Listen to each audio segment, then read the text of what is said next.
Hello everyone, thank you for watching our video review. Today, Arif and I will be reviewing an informative speech titled Grit, the Power of Patience and Perseverance, presented by Angela Lee Duckworth during a TED talk.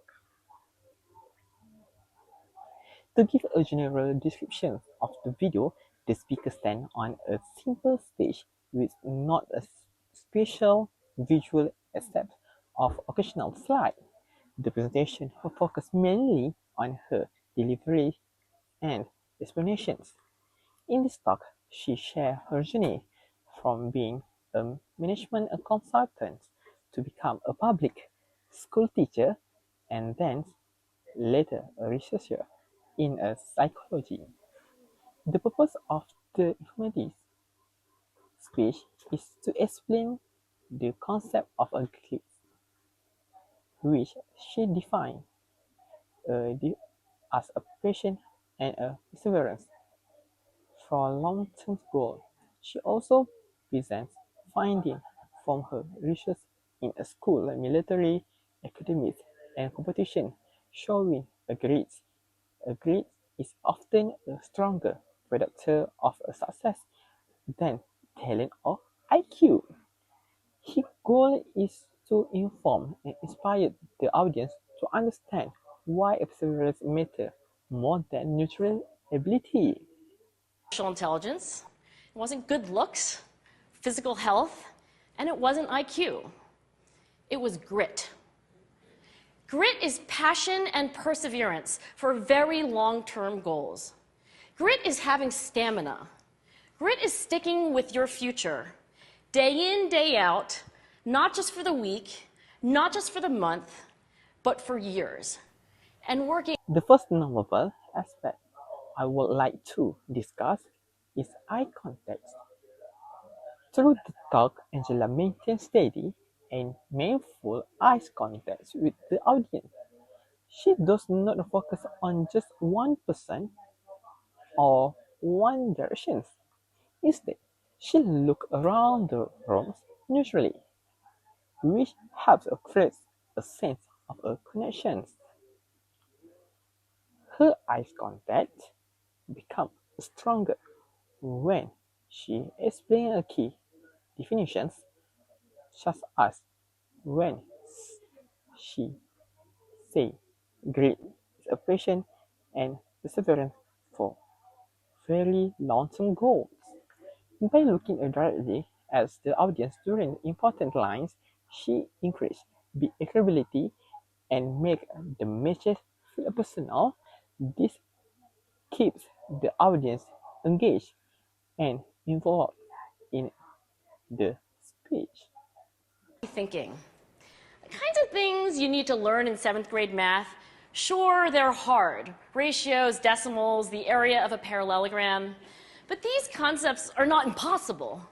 And I was firmly convinced that every one of my students could learn the material if they worked hard and long enough.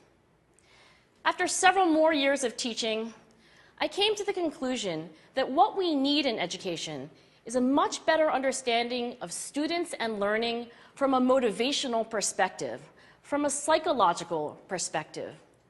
In education, the one thing we know how to measure best is IQ.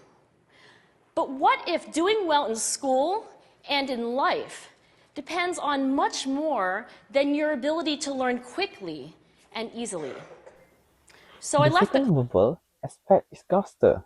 Angela asks her hands in a natural and controlled way to support her idea. For example, when she talks about students struggling or dropping out, her hand mentions a sunlight downward to illustrate a difficult, and she speaks about a growth and an improvement. Her gesture moves arms to show a progress. The gesture helps the audience visualize her points more clearly. They also make her deliver dynamics and present the speech from a feeling to static. Importantly, her gesture are not exaggerated. They are simple but purposeful, which make her delivery easy to follow. Some of my smartest kids weren't doing so well. And that got me thinking. The kinds of things you need to learn in seventh grade math, sure, they're hard. Ratios, decimals, the area of a parallelogram. But these concepts are not impossible. And I was firmly convinced that every one of my students could learn the material if they worked hard and long enough. After several more years of teaching, I came to the conclusion that what we need in education is a much better understanding of students and learning from a motivational perspective, from a psychological. The third nonverbal aspect is facial expression. Angela used expressive facial cues that match the content of her speech. When she talked about the challenge faced by students, her expression became more serious and emphatic. When he speak about the assignment of discovering the importance of grit, her face brightened and showed enthusiasm. This facial expression helped communicate her emotion and make her message more impactful. They also help the audience to understand the tone of each point.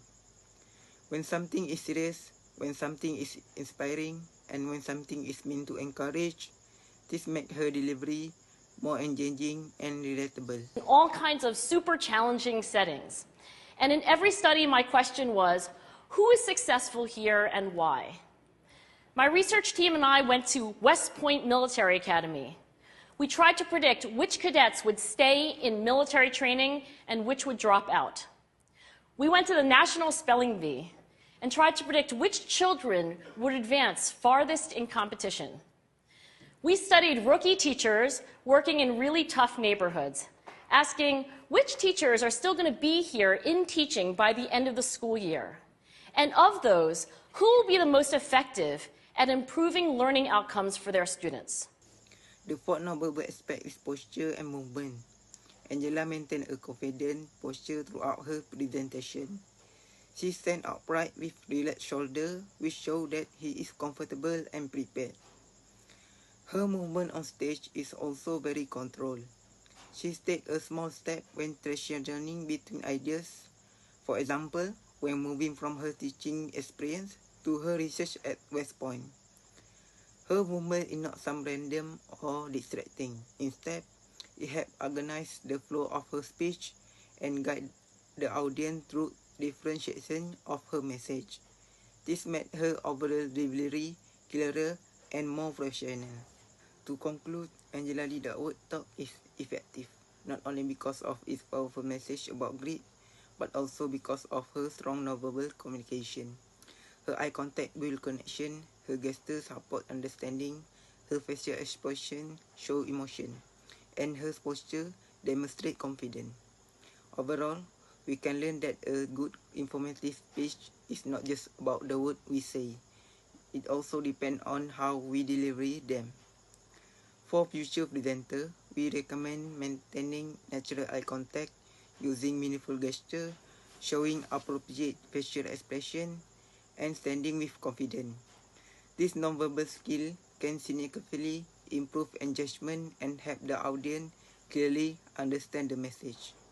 Thank you for listening to our review. チャンネル